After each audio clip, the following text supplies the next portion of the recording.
This is problem 1149. It's on page 635. Repeat problem 11-37 if the column has an initial crookedness of 32 millimeters. Now, of course, 37 is part of the set.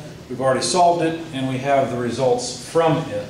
So the only extra information that we've got, besides 1137, is that now we have a crookedness, which is dimension A of 32 millimeters, which, by the way, is 0.032 meters.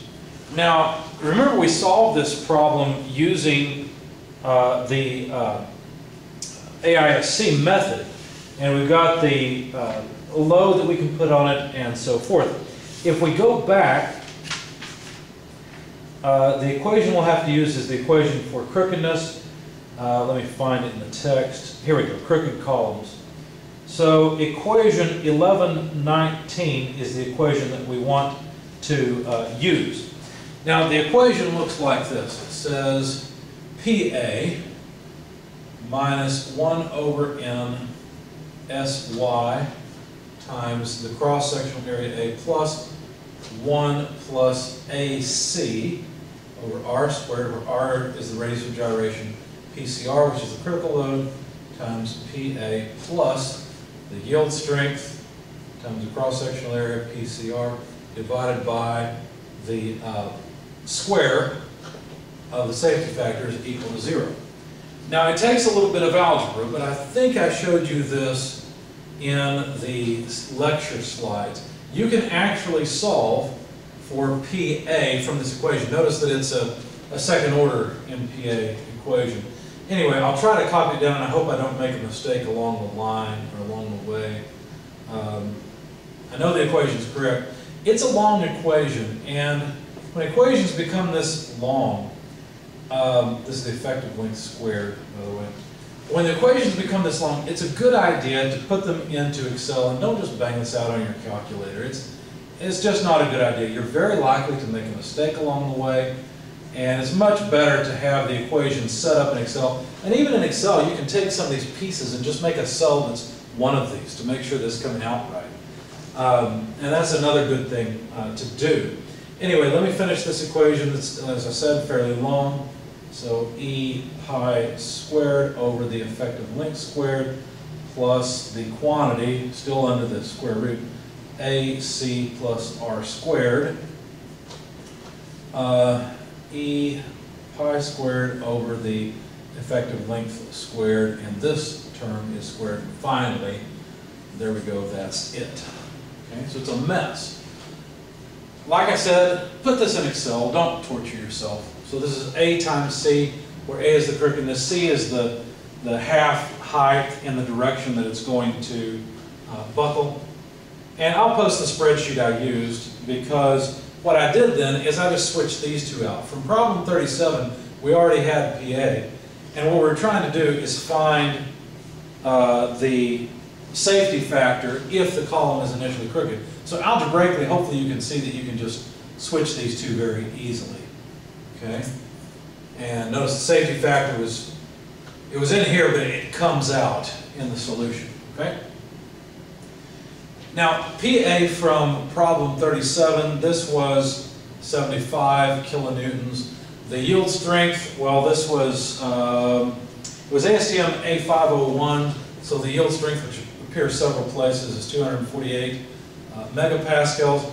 The area came from the fact that this was HSS 102 by 51 by 64, or 6.4. And so that was the gross area, which came out to 1570 square millimeters. I'm going to look this up because I don't remember all of the terms. The elastic modulus would just be the elastic modulus of steel.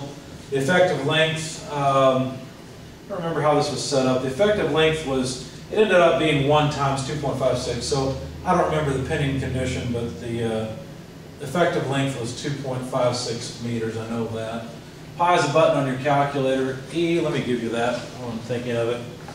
We'll go and look up steel, find the elastic modulus. I've got it memorized, obviously, in English units, but metric units, I should have it by now, and I still don't. Let's see. So Wrong area. I need material properties. Okay, yeah, past. Here we are. Cast iron, aluminum. I don't want either of those. Structural. Yeah, structural steels would be good.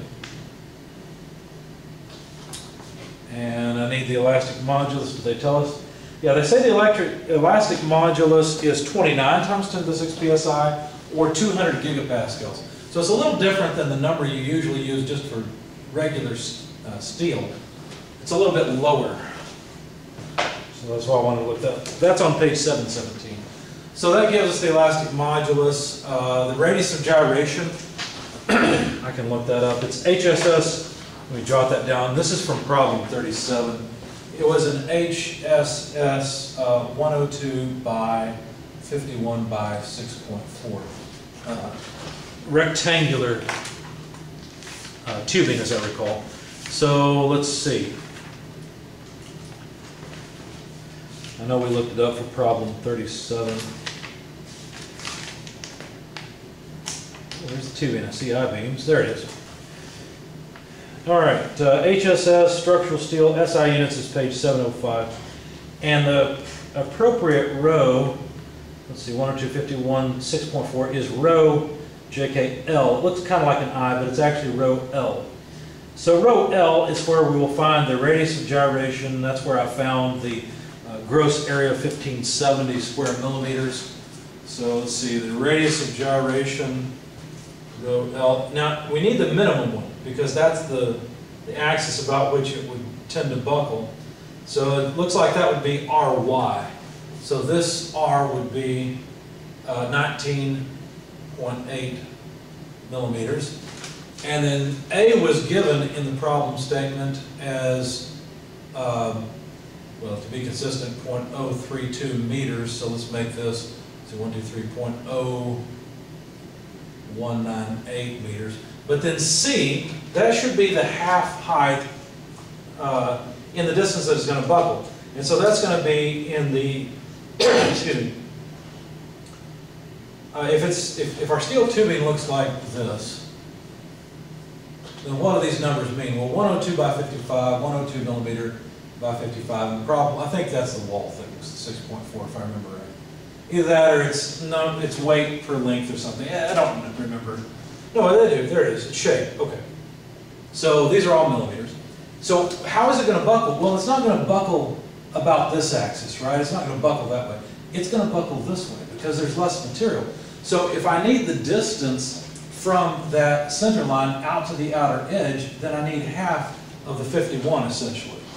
So let's see. I don't think they have that. Anyway, yeah, you just have to know that it's that's what C is. So C would be what? 102 less, no, not 102, 51 cut in half, so 25.5 millimeters. So this would be 0.0255 meters. All right? It's just this distance here is all I need. Okay, so yield strength we've got ACR, yeah, this is just a repeat of everything. So all the factors are in place, and of course if we put it into our calculator, we'd probably get it wrong. I did not. I put it into Excel, and I found that N was about 1.066. So with an initial crookedness of 32 millimeters, this column is on the verge of buckling.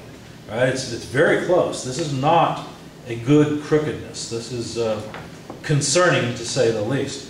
And if we look at problem number 37, the factor of safety was 2.02. So our factor of safety has basically been eliminated. It's been cut in half. And what that means is that, you know, this crookedness makes the column much more likely to buckle.